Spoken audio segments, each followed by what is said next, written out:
दोस्तों, इस कहानी का नाम है जब तक हो सके आत्मनिर्भर रहो। तो आइए कहानी शुरू करते हैं। कल दिल्ली से गोवा की उड़ान में एक बुजुर्ग मिले, साथ में उनकी पत्नी भी थी। बुजुर्ग की उम्र करीब 80 साल रही होगी। मैंने पूछा नहीं, लेकिन उनकी पत्नी भी 75 पार ही रही होंगी। उम्र के सहज प्रभाव को छोड़ दें तो दोनों करीब करीब फिट थे।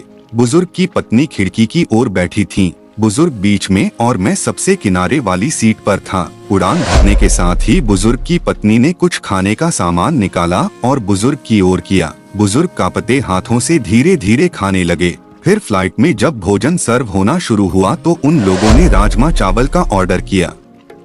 दोनों बहुत आराम से राजमा चावल खाते रहे। मैंने पता नहीं क्यों पास्ता ऑर्डर कर दिया था। खैर, मेरे साथ अक्सर ऐसा होता है कि मैं जो ऑर्डर करता हूँ, मुझे लगता है कि सामने वाले ने मुझसे बेहतर ऑर्डर किया है। अब बारी थी कोल्ड ड्रिंक की। पीने में मैंने कोक का ऑर्डर दिया था। अपने कैन के ढक्कन को मैंने खोला और धीरे धीरे पीने लगा। बुजुर्ग ने कोई जूस लिया था। खाना खाने के बाद जब उन्होंने जूस की बोतल के ढक्कन को खोलना शुरू किया तो ढक्कन खुल ही नहीं रहा था। बुजुर्ग कांपते हाथों से उसे खोलने की कोशिश कर रहे थे। मैं लगातार उनकी ओर देख रहा था। मुझे लगा कि ढक्कन खोलने में उन्हें मुश्किल आ रही है, तो मैंने शिष्टाचार हेतु कहा कि लाइए, मैं खोल देता हूँ। बुजुर्ग ने मेरी ओर देखा, फिर मुस्कुराते हुए कहने लगे कि बेटा, ढक्कन तो मुझे ही खोलना होगा। मैंने कुछ पूछा नहीं, लेकिन सवाल भरी निगाहों से उनकी ओर देखा। यह देख बुजुर्ग ने आगे कहा, बेटा जी, आज तो आप खोल देंगे, लेकिन अगली बार कौन खोलेगा?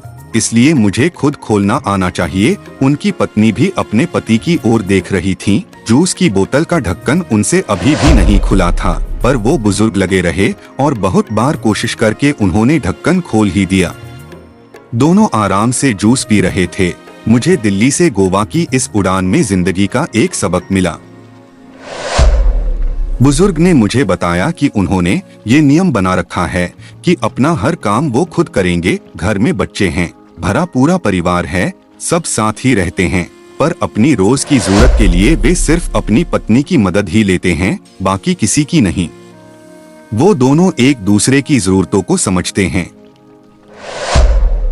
बुजुर्ग ने मुझसे कहा कि जितना संभव हो अपना काम खुद करना चाहिए। एक बार अगर काम करना छोड़ दूंगा, दूसरों पर निर्भर हुआ, तो समझो बेटा कि बिस्तर पर ही पड़ जाऊंगा।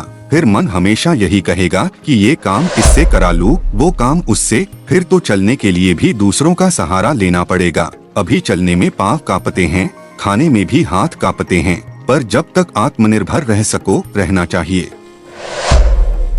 हम गोवा जा रहे हैं, 2 दिन वहीं रहेंगे।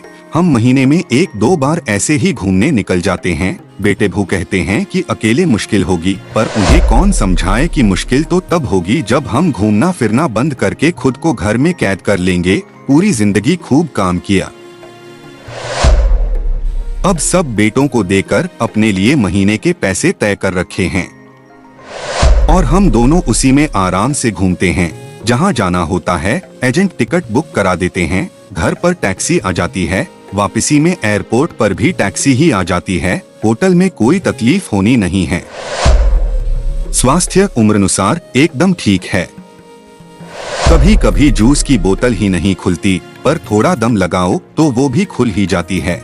मेरी तो आंखें ही खुल की खुली रह गई। मैंने तय किया था कि इस बार की उड़ान में लैपटॉप पर एक पूरी फिल्म देख लूंगा, पर यहाँ तो मैंने जीवन की फिल्म ही देख ली। एक वो फिल्म जिसमें जीवन जीने का संदेश छिपा था। तो दोस्तों, इस कहानी से हमें ये सीख मिलती है कि जब तक हो सके आत्मनिर्भर रहो। अपना काम जहाँ तक संभव हो स्वयं ही करो। तो ये कहानी आपको कैसी लगी? वीडियो अच्छा लगा तो वीडियो को लाइक करें और चैनल को सब्सक्राइब जरूर करें। मिलेंगे और एक नई मजेदार कहानी के साथ।